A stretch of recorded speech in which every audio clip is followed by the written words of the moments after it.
I'm Judy Sternberg, co-president of the League of Women Voters of the Rochester metro area.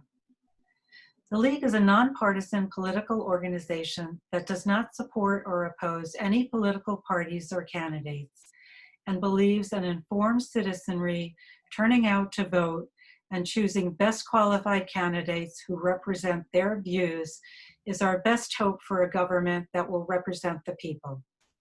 Thank you for taking the time to become an informed voter. For more information on tonight's candidates and other races in your district, please check out vote411.org. And remember, absentee ballots must be completed and postmarked by June 22nd, and early voting begins on Saturday, June 13th. Locations and date time specifics can be found on the Monroe County Board of Elections website. The League would like to thank the 19th Ward Community Association for taking the initiative and co-sponsoring this evening's forum. And now let me introduce Zola Brown, President of the 19 Ward CA.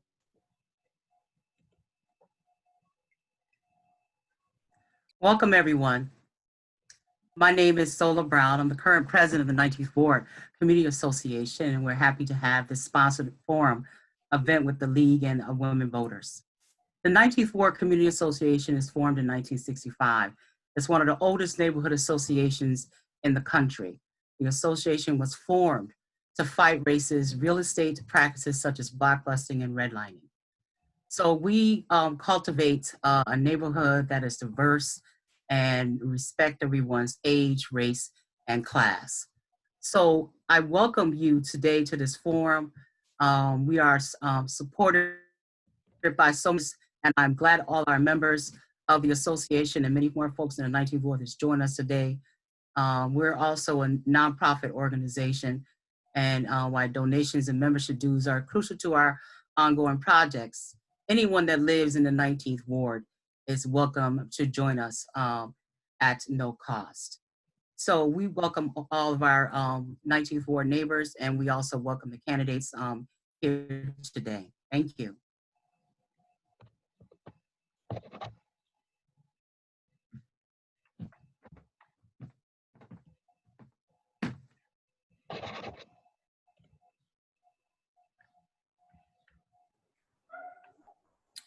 Hi, my name is Tyrese Bryant. I'm going to be moderating tonight's forum, and I will start with just going over some brief ground rules tonight.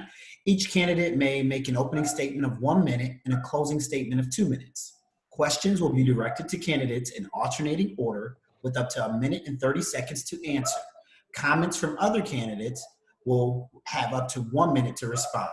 Candidates will not be allowed to question one another, and candidates have agreed to the conduct in the debate to be civil, fact-based, and issue-oriented.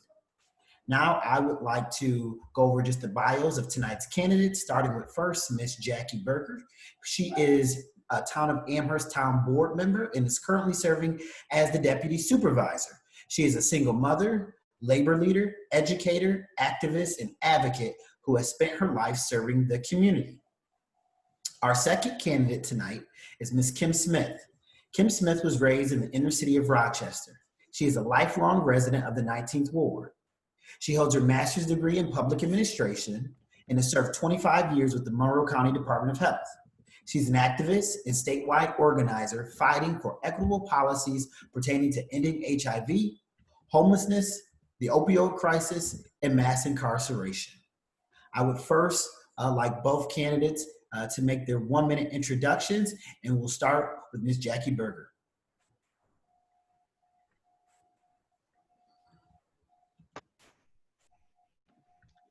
Thank you.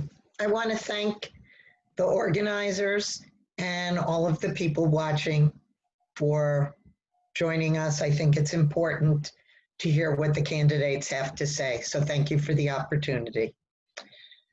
I'm currently a faculty member at SUNY Empire State College, the non-traditional SUNY school, and I have spent my life advocating for the voiceless. Since I was a young child, I have been in the fight for social justice and I've been an activist.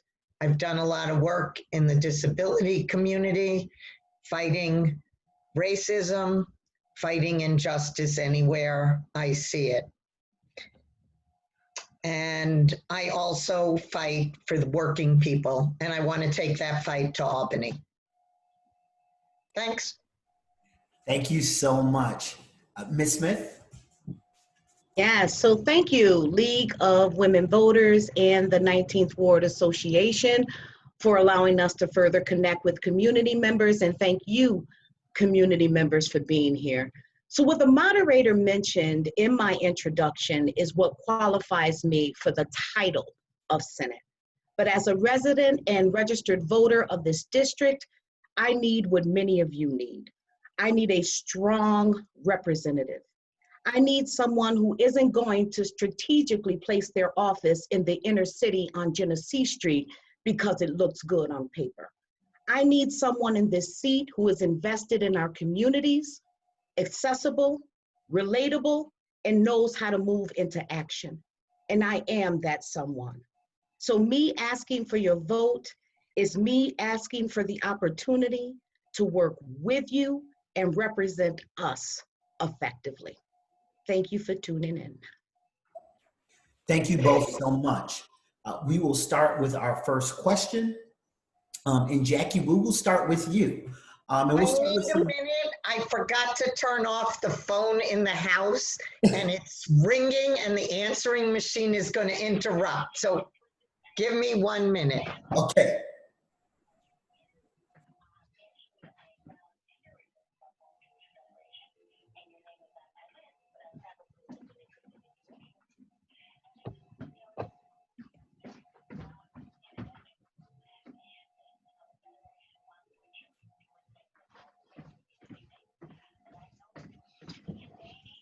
Thank you.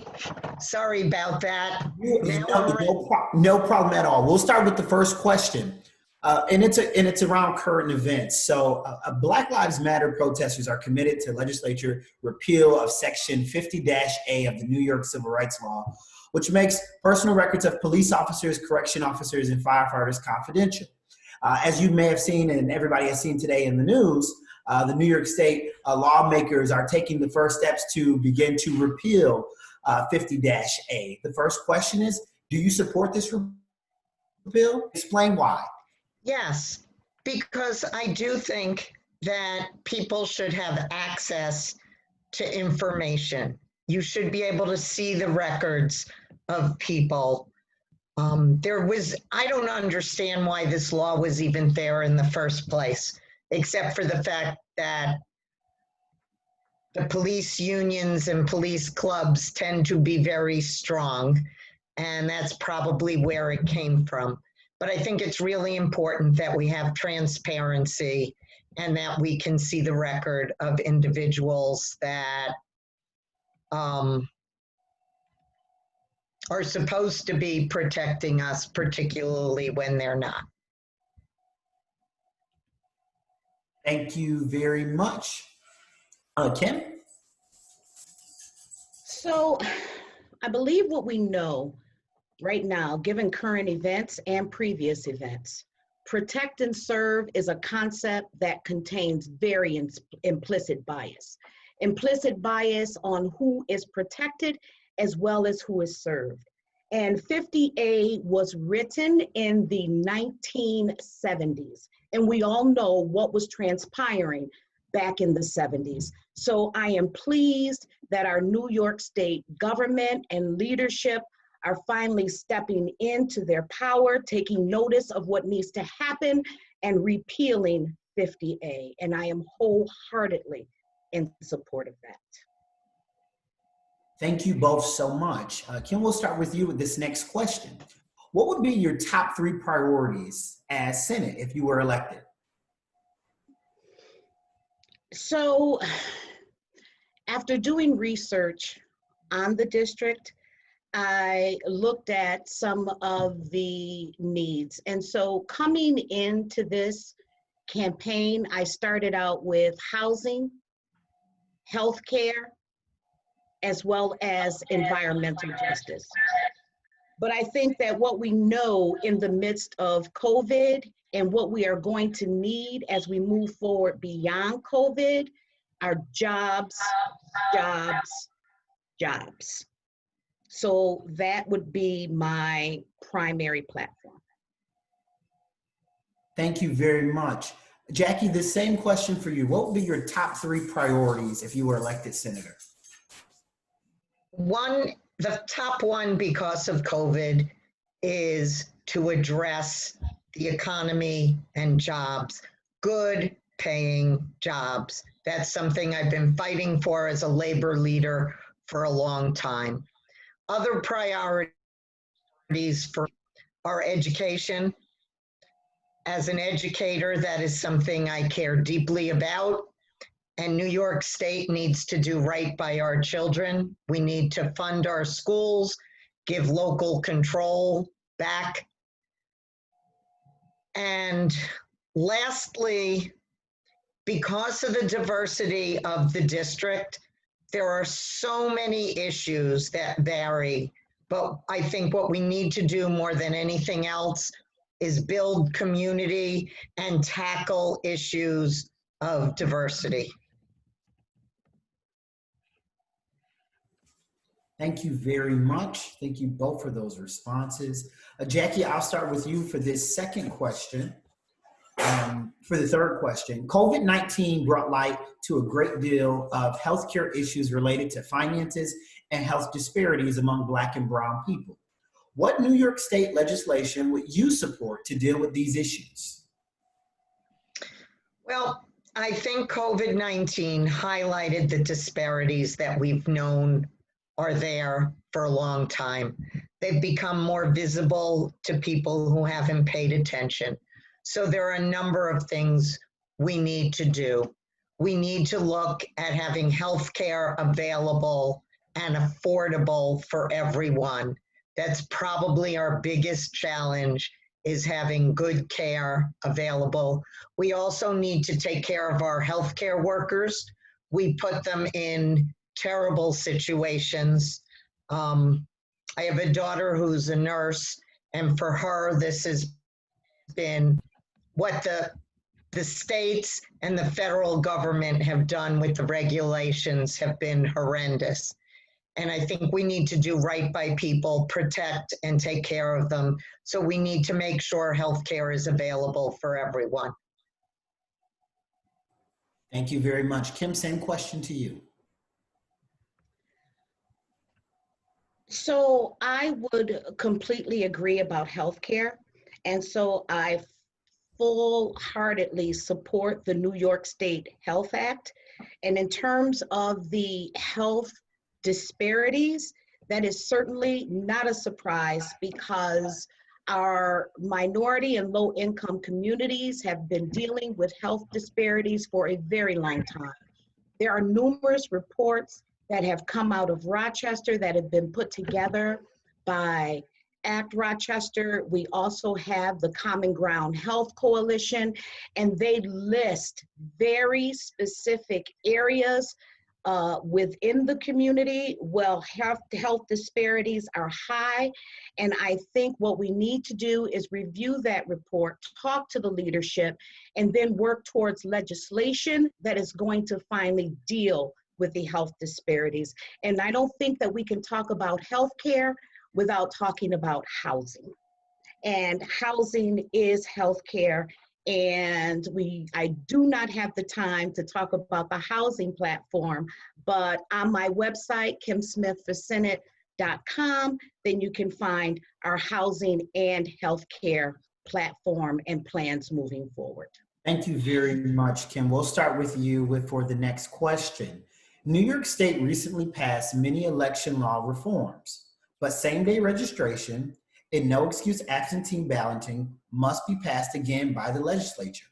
Will you vote yes on these measures? Are there other election reforms that you support? So, yes, I am aware that both of what you mentioned have been put on hold because they require changes to the New York State Constitution, and they should be placed back on the floor in 2021, and I will certainly vote yes to those pieces. I also want to see more work done around our incarcerated and our parolees, because those who are incarcerated with low-level nonviolent offenses are eligible to vote, and we have not done enough as a community to uplift those voices when they exist within a system that directly impacts their livelihood. Thank you very much. Jackie, same question to you. Well, Kim covered most of it, so there isn't a whole lot to add, but I wholeheartedly support those reforms. I think we need to look at the entire voting registration system. I'd like to see automatic voter registration. I'd like to see it be part of the high school programs so that in social studies classes, students can register to vote when they're turning 17. So that way they're able to vote their first election when they're 18. So I think it's just important that we do what we need to do and look at it holistically so it makes sense and it's doable. Thank you very much. I just wanted to remind everyone who's watching, if you have any questions, to please type those questions into our Q&A. We are taking live questions for the forum. And we'll start with you, Jackie, for this next question. How do you plan to maintain office presence with such a vast district that stretches from Buffalo to Rochester? What area do you currently live in, and are you involved in your community? As we know, you serve, so you could just talk a bit more about your involvement to that second piece. So the first piece, what will office presence look like with such a large district stretching over 3 counties? And the second part, what's your involvement in your current community? And tell folks where you live and what do you do in your community specifically? I live in the town of Amherst. I have been involved in the community for a long time. I've also been very aware of the vacant offices that the current senator holds. We have talked about it, especially in the majority. There is adequate funding for a senator to have offices in multiple locations and to staff them. I think one of the problems we've had is the only office that the current senator paid attention to was the one in Amherst. He ignored everyone else. He actually ignored a lot of us. As a union leader, I can't tell you how many times he blew us off when we went to Albany to meet with him. But anyway, my involvement in the community has centered around children and families. I have been running a baseball program for children with disabilities for 30 years now, and adults. And so my involvement is just, it's so many things. I can't even begin to tell you.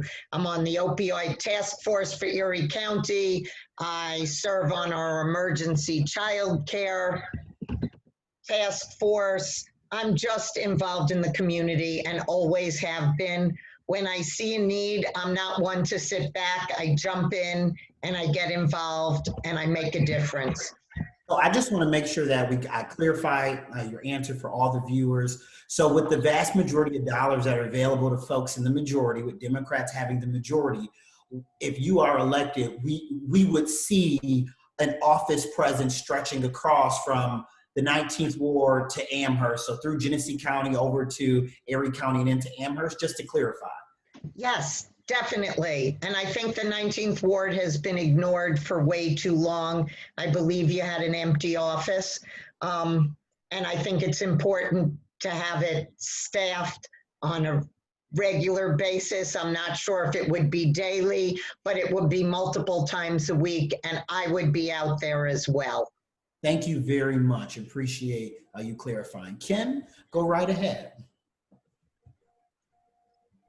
Just unmute. I do the same thing. Sorry. So Jackie, I am so happy that you mentioned everything about being underserved and underrepresented in this district.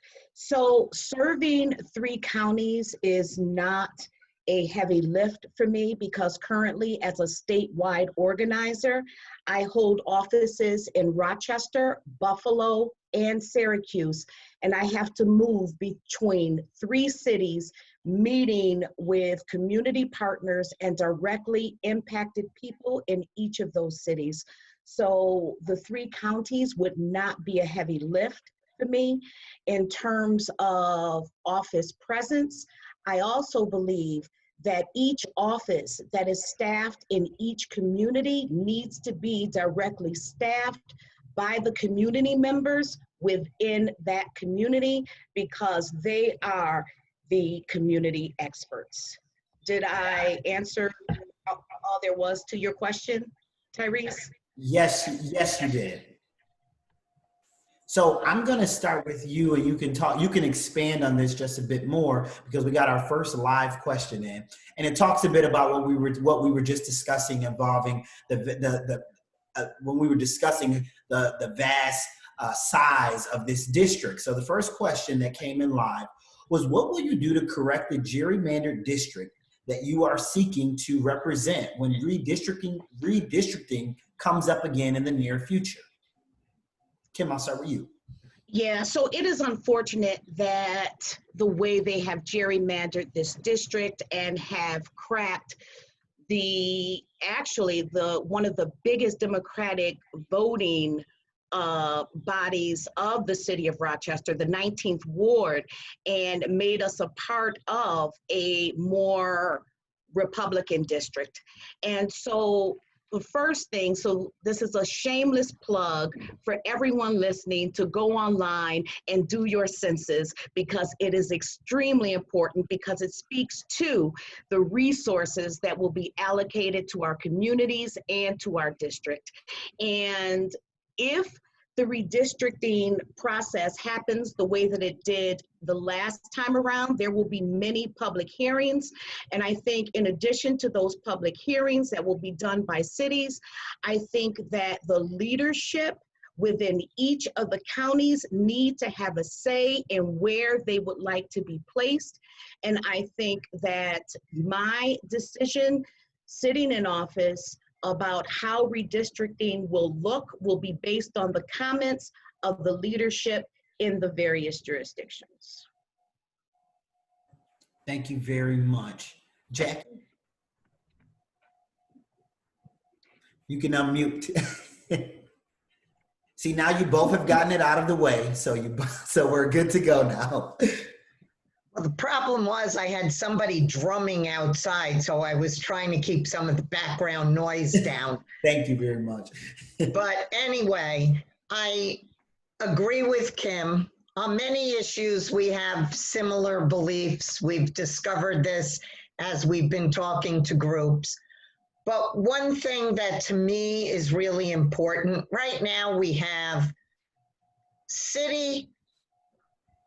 suburban of a different city and a rural area.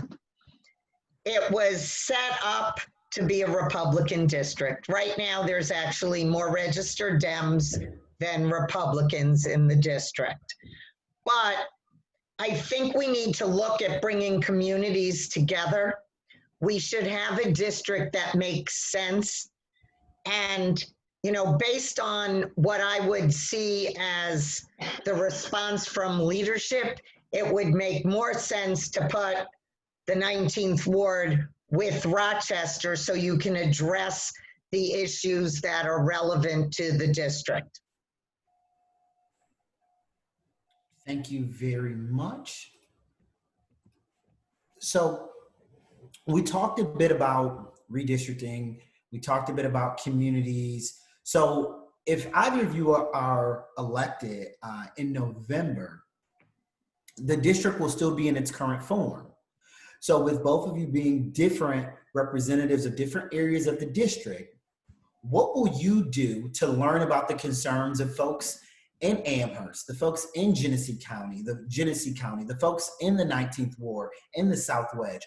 What will you do to learn about the folks that are vastly different throughout these 3 different counties that stretch from Rochester and Buffalo? And we'll start with you, Jackie. Okay. Clearly, I would spend a significant amount of time in each part of the district. I can tell you as an elected official in Amherst and doing a lot in Erie County, I have a good sense of what the issues are in my county.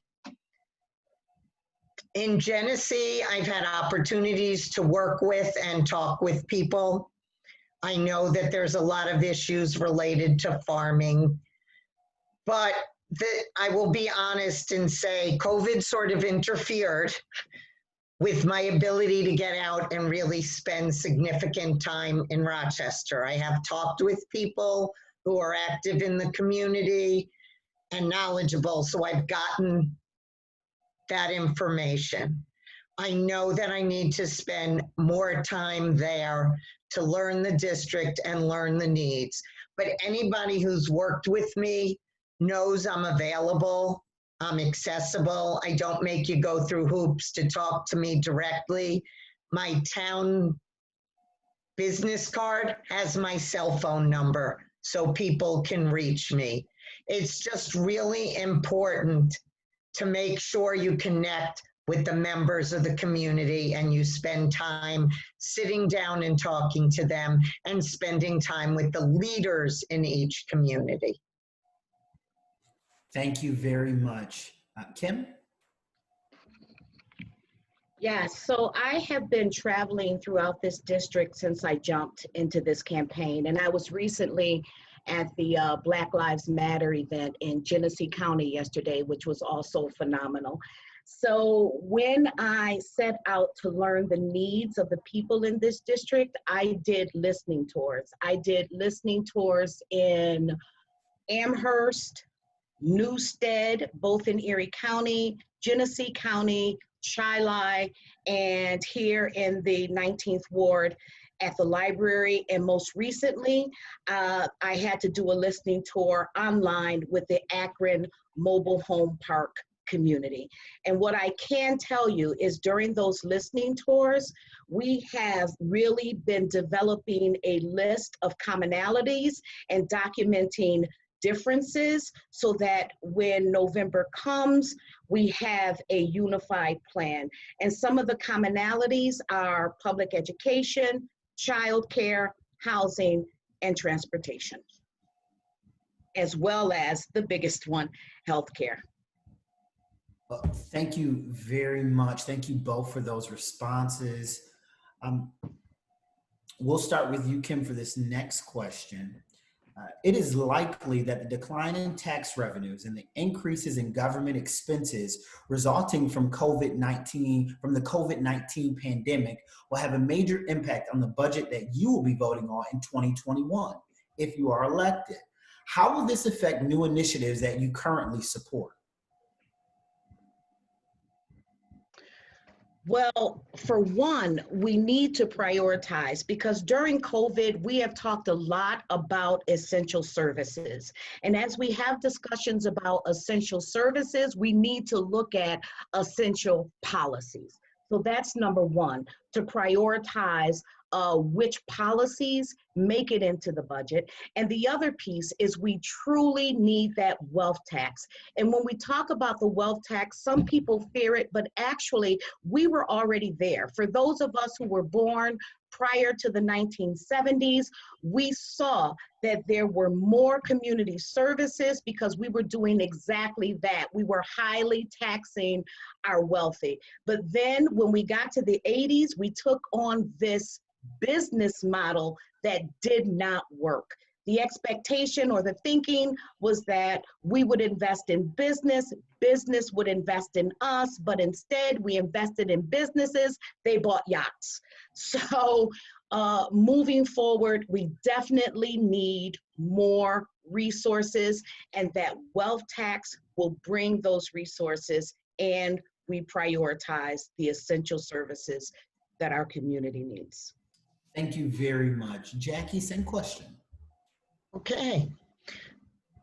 Once again, we have a lot of similarities in our answers. We have to prioritize, and unfortunately, I don't feel that the budget prioritizes the way I would fight for it. We need to fund public education. We need to fund healthcare. We need to fund hospitals. As a SUNY faculty member, we have seen the SUNY hospitals defunded by the state year after year. Downstate Medical, a state hospital in Brooklyn, is where COVID patients were treated, and they did not have the resources, and my fellow union members passed away. In addition to looking at prioritizing, it's not just a wealth tax. There's a variety of wealth taxes. We need to go back to taxes on Wall Street. We need to look at those luxury homes in Manhattan and put that tax in place. There's many ways we can generate revenue on wealthy people who can afford it. Thank you very much. Jackie, we'll start with you for the next question. Will you support efforts to replace the Joint Commission on Public Ethics and Legislative Ethics Commission with a new independent and effective agency? Please explain your response. Yes, I would. The current agency does not address ethical issues at all. Well, maybe they address a few, but the only ones they address are political at this point. But we need an independent agency who sets up clear guidelines, because one of the other challenges is the guidelines are not clear. So we need to know what those guidelines are. Some are obvious, some are not, particularly related to finances. They need to be enforced with everyone. Everyone needs to be scrutinized. It shouldn't just be some people. They need to pay attention. And it's not just the elected officials, it's appointed people, commissioners. Everyone needs to be reviewed independently. It's just really important. And I've fought for that for a long time. Thank you very much, Jackie. Kim? So I agree with Jackie. The only thing that I would add to that is the only other piece about accountability that is important. So accountability has to be a priority, but we also have to pay attention to who is holding who accountable, because individuals with direct ties and relationships can be influenced. And so I wholeheartedly support a redirection of JCO, the Joint Commission. Thank you both very much. And so one of the questions, and we'll start this time with you, Kim, how will you address the digital divide, which has been so devastating to school children from poor families during COVID-19? So after a few of the listening sessions, I did a little research and I found out that the U.S. Department of Agriculture was actually had out a grant that is offering internet access to towns and villages. And all different areas needed to do was apply, and I don't think many did. So one thing that I would do to address it is I would look at it from a state level, and if it is not in the budget, and if we are having issues, whatever it is that we cannot get from the state, then we should be looking for grants from the federal government, because it makes no sense for our children really to have to drive by Wi-Fi places in order to access internet in order to get their schoolwork done. Thank you very much. Jackie? Well, the digital divide is a huge issue in a lot of ways. It's not just the lack of it being available, it also is affordability. Right now, for many people, good internet access is not within their means.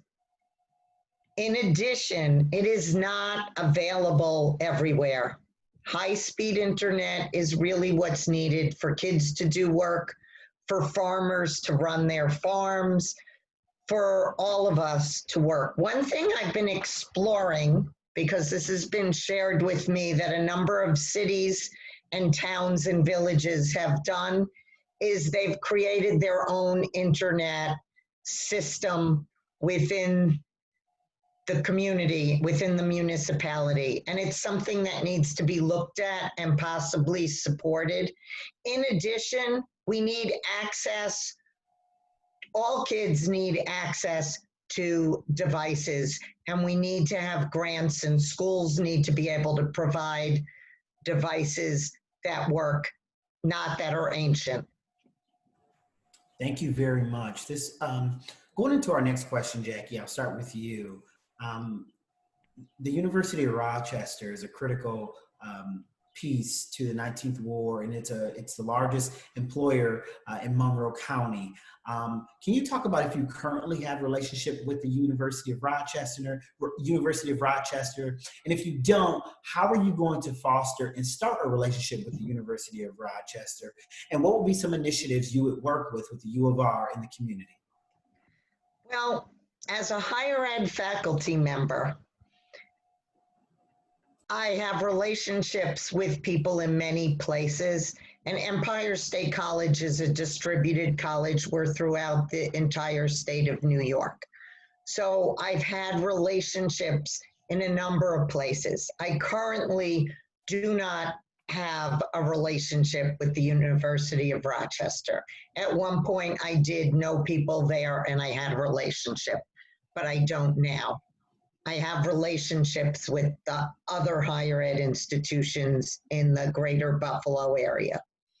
But I know how to develop one. I talk to college presidents, I work with provosts. It's important to develop programs that can help the community.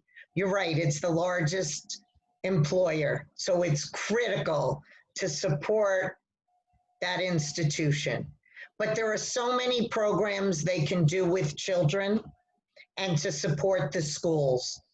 I have a number of friends whose children went there. One did a lot of work in the city of Rochester schools. We can do reading programs. We can do things to support children, set up tutoring programs. It should be collaborative with the university and the community. It's so important to have those working relationships. Thank you very much. Kim? So yes, when I worked with the county health department and I went out and did a visit and created agreements with every HIV provider in this community, and primarily through the University of Rochester. I have worked with dentistry, internal medicine, their social work programs, and many other of their other satellite community-based programs. So yes, I have strong relationships with the U of R, and couple of things that I would like to work on with the U of R, because we have many people within our district who do not reside in Rochester, but travel to the U of R for care. So I would want to reach out to them to come up with an effective strategy for addressing transportation, for connecting people with telemedicine, and for really having more on-site community events. For example, we know that there are many satellite offices that U of R has, but then we also have many community events and health fairs that they can get involved with and develop stronger relationships with people throughout District 61 who seek them out for their services. So yes, I would tap into those existing relationships to see what we could expand on. Thank you. Thank you very much. Kim, this next question will start with you. As a senator, your job will be to help craft legislation and develop policy. So talk a bit about your expertise in policy development. So in policy development, I pretty much, when I worked for the county health department, the program that I was an administrator in, I wrote our policies from page 1. And in order for me to write those policies effectively, I had to realistically review statewide policies that impacted us. And in writing those local policies, I also kept within it our community center. And in order to keep the community centered, I wrote policies that help to improve access to care around our HIV positive population, where we move them to care within 24 to 48 hours. But then when I got into statewide organizing, fighting for more equitable policies, I have met with elected officials across New York State, including New York City, to get them to champion policies and legislation, and talking to them on the ground level of what should be included in those equitable policies, including amending language. Like more recently, we were talking about sanctions. And when we talk about sanctions here in Western New York, we have the highest number of welfare sanctions, which is unacceptable given our high rate of poverty. But then when I reviewed the policies, we found that New York City in 2015 had already done a sanction revision, but in that policy, there was one line that prevented everyone across New York State from having sanctions revised. And that one line said that the policy was relevant to those with 1 million or more populations. Thank you so much, Kim. Yes. Jackie? Well, I'm often referred to as a policy geek. I clearly am involved in and write policy for the town of Amherst. I've been involved in policy for the county as well on a number of issues. In addition to that, I have been serving on my college policy committees for years. I've probably spent about a dozen years working on policies, and to me, it's always been about student needs. And I would take the same approach, and I take the same approach at the town. It's about the constituents. What are the needs? How do we get there? And what's the most effective, efficient way to do it that people can understand? I hate reading things that are challenging and no one understands what we're talking about in the policy. Thank you so much. Jackie, we'll start with you for this next question. Throughout, you've seen in the news so much what's been happening at the Rochester City School District. The community wants to hear directly here in Rochester, because there's so many students throughout the South Wedge and throughout the 19th Ward who attend Rochester City schools. What specifically are you going to do to help the Rochester City School District and to help children? Well, that's an easy question for me. As a NYSET member, Teachers Union member, we have been fighting for full funding for the school districts for years. We've been fighting for the city schools to get the funding they need. We need to make sure the funding is there, that there's local control. I do not like receivership or mayoral control of schools. It should be a school board duly elected by the members of the community. We also need to look at the issues within the school district. I actually know a few people who've lost their jobs that taught in Rochester schools, and I know some people that are still there. And unfortunately, they bumped other people. But we need to look at the challenges, we need to look at the needs, and we need to see what other resources are out there.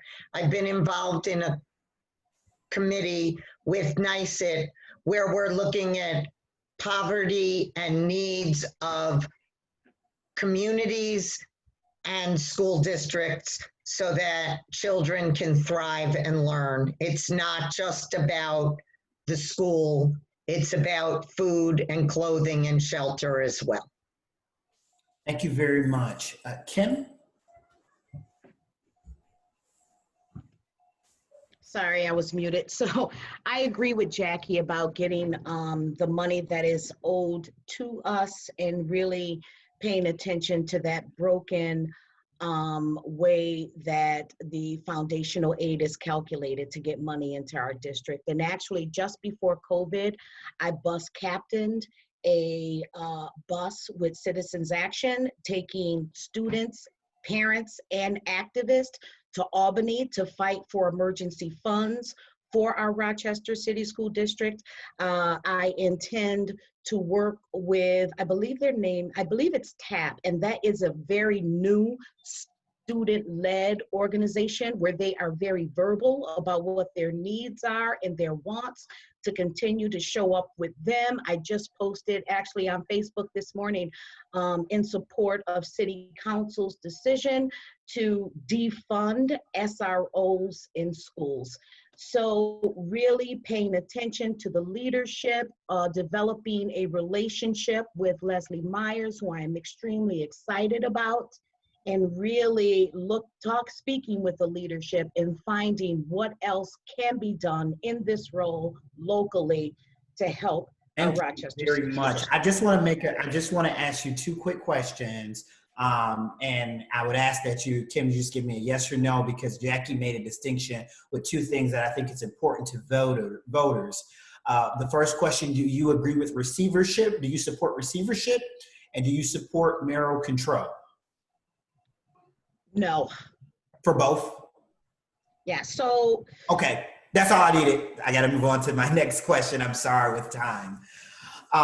So Kim, we'll start with you for this next question. Looking at the current bills that are open in the Senate currently, what bill or issue would you be the most passionate about in supporting to get passed on day one when the session opens in January of 2021?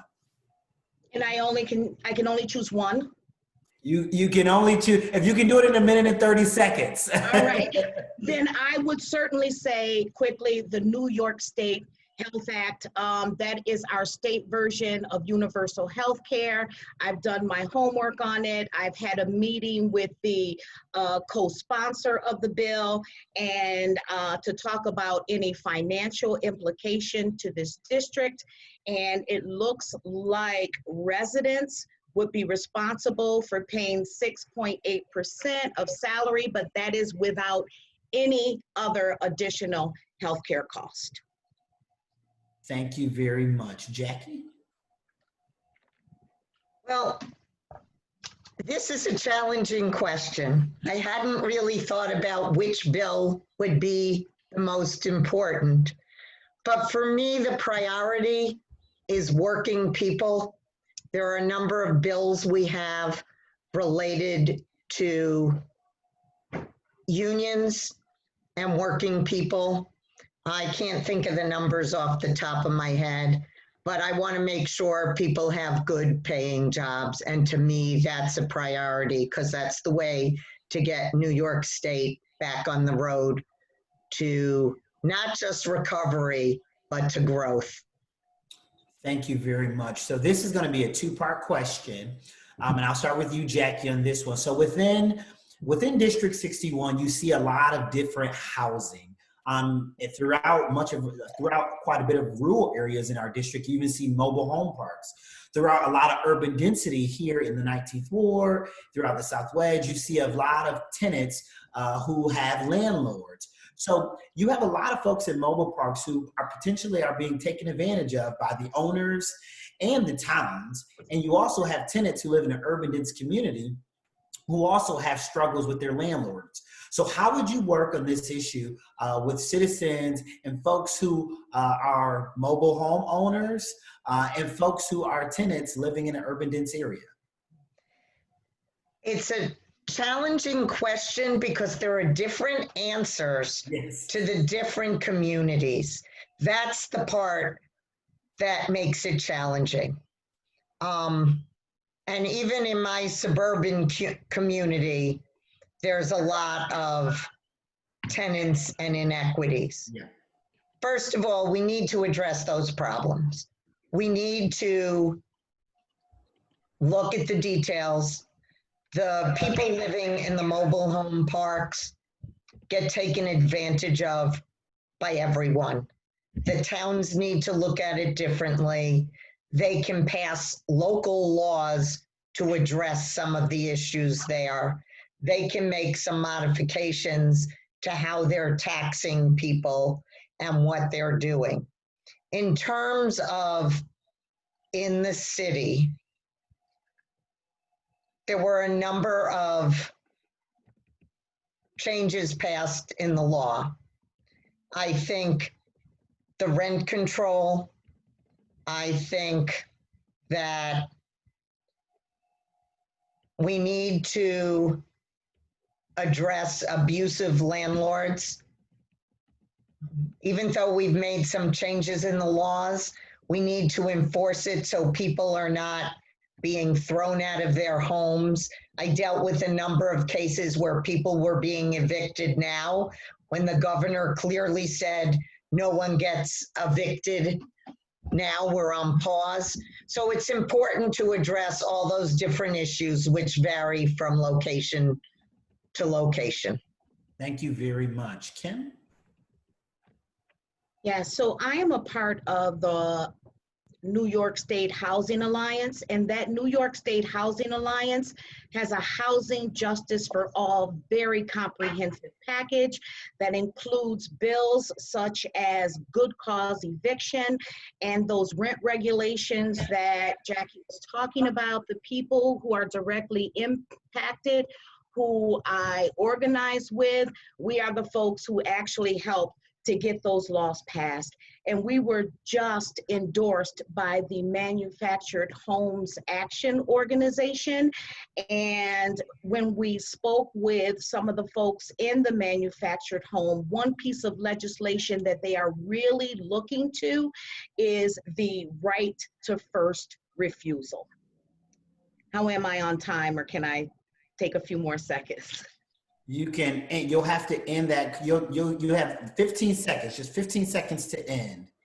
And part of them being taken advantage of with the mobile homes is because statewide law that protects them, there is no federal policy. And so we have a lot of organizations outside of New York State coming into New York State, being vultures and taking advantage and buying up those homes. Thank you very much, Kim. This next question, as we run, I am going to try to ask two more questions and not get in trouble by the folks in charge of me. I am going to ask two last questions, then we'll go to closing statements. So if you are to win the Democratic primary following the June 23rd primary, we'll start with you, Kim. How are you going to how are you going to beat your opponent? And to be specific, what kind of differences are you really going to bring out against you and your opponent if you win the primary? Is that for me, Yes, Tyrese? yes. Can you start?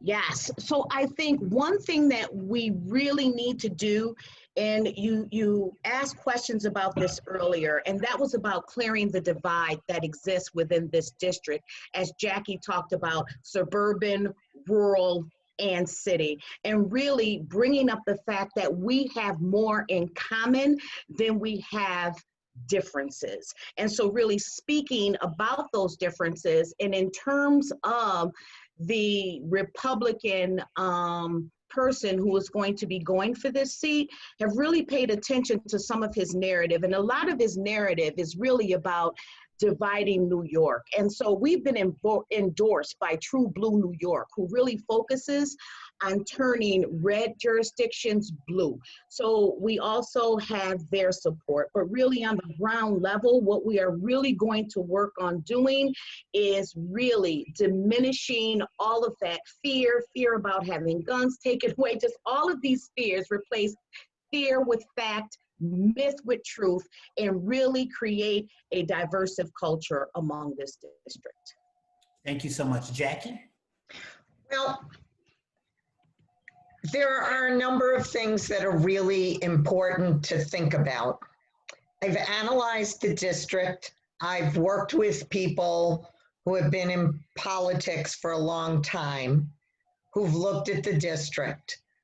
The trick to winning this district is to get a high number in Erie County. We're the majority of the district, and we need to bring up the vote. At this point, I have a lot of support of town employees and other people I know that are Republican and conservative, because they know when I get to work, I get things done and I'll listen to everybody. So I think it's really important that everyone in the district recognizes that you'll talk to anyone. It's not just people in your party, but I have a strong base in this part, in my part of the district, and I know I can grow it in the other two counties as well. I feel that I'd have no problem winning the race. Thank you very much. I'm going to ask the final question, then we'll go to closing statements. So Kim, I'll start with you with the final question of the night. Being in leadership, it's really an honor. And I know many people are very grateful to be in leadership. So talk about, in this final question, what would being in the state Senate really mean to you as a leader? I am a firm believer and have always been a firm believer in servant leadership. And servant leaders know when to lead and when to follow. And what I have learned in my leadership is when you are on the ground with the experts, the people who are directly impacted, it is time to listen. And then it is time to lead when we step into that room of 62 other senates, because then we bring those voices with us. So I think you were right, Tyrese, when you mentioned that leading is an honor, and it's one we should not take for granted.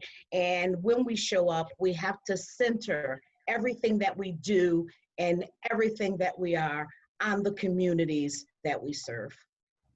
Thank you very much. Jackie?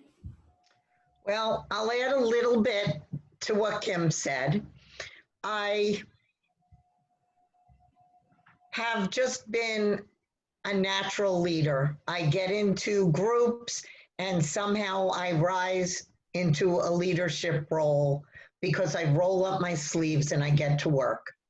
I talk to people, I work with people. But what to me is most important is that I stay the same. One of the things so many of my colleagues here have said, even though I've been elected, I'm still active in the union. I'm still doing the same work.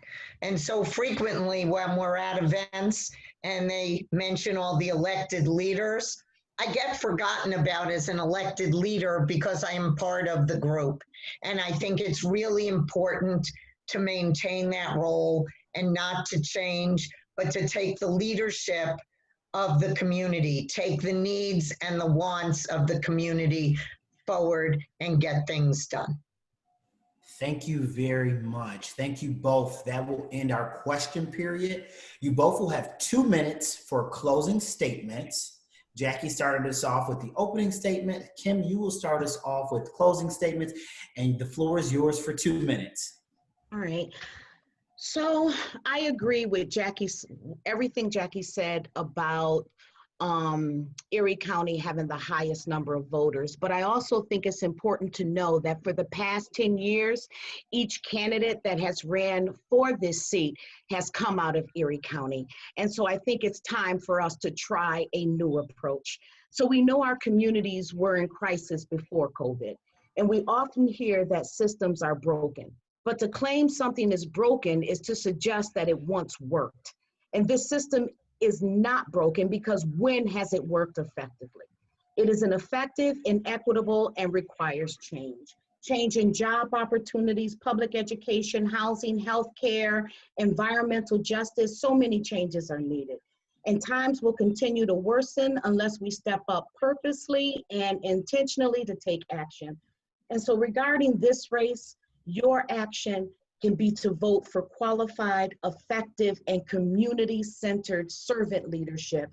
And my action is to be accessible, invested, focused on results that meet your needs. So on or before June 23rd, I ask that you vote for me, Kim Smith, to be your next representative in the New York State Senate.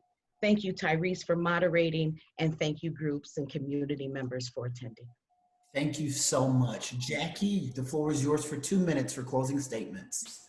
Okay, I also want to thank you, Tyree. You have done a wonderful job moderating. We've acknowledged the League of Women Voters and the 19th Ward Community Association, and I want to thank you again for hosting this event. And I'd like to just take a minute to share my vision of what leadership and a role in the Senate means to me.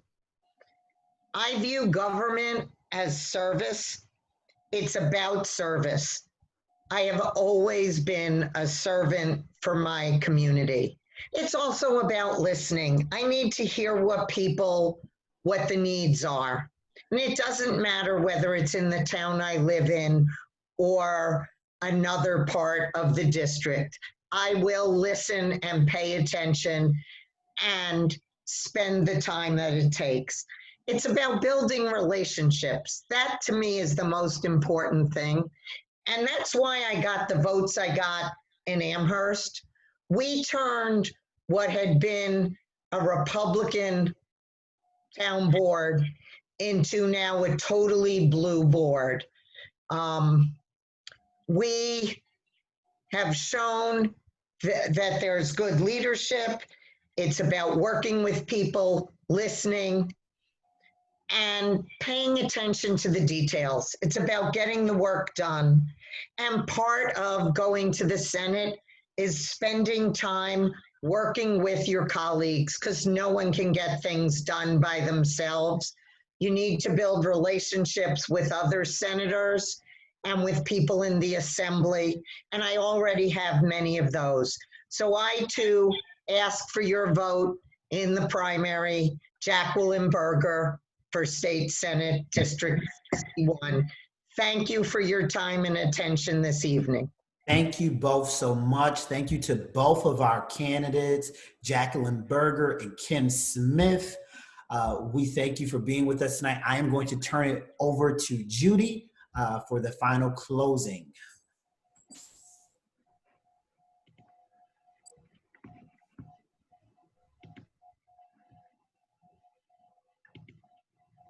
Sorry, That wasn't part of the plan. So just the league was very happy to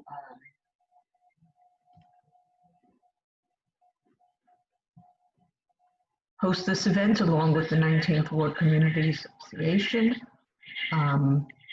Pleased to the candidates were able to participate and answered questions fully and really kept to their time, as well as and actually answered the questions.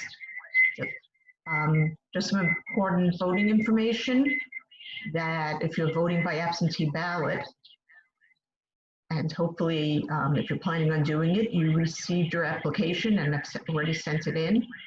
The ballot must be postmarked by June 22nd and received by June 30th. If you're voting at a polling location, you can do early voting, which is Saturday, June 30th to Sunday, June 21st. You can go to any of the early voting sites in Monroe County, and they're listed on the League of Women Voters website as well as Board of Election site. Election Day, June 23rd. For that, you go to your assigned polling location. We haven't yet received information from the Board of Elections, but it's pretty much understood that there will be fewer polling locations open this year. So when you get that letter that tells you where your polling location is, make sure to read it. For information about the other candidates on your ballot for office from president on down, visit vote411.org, the League of Women Voters election website, put in your address, and you will see all the candidates on the ballot and their answers to questions posed by the League of Women Voters. Thank you all, and don't forget to vote.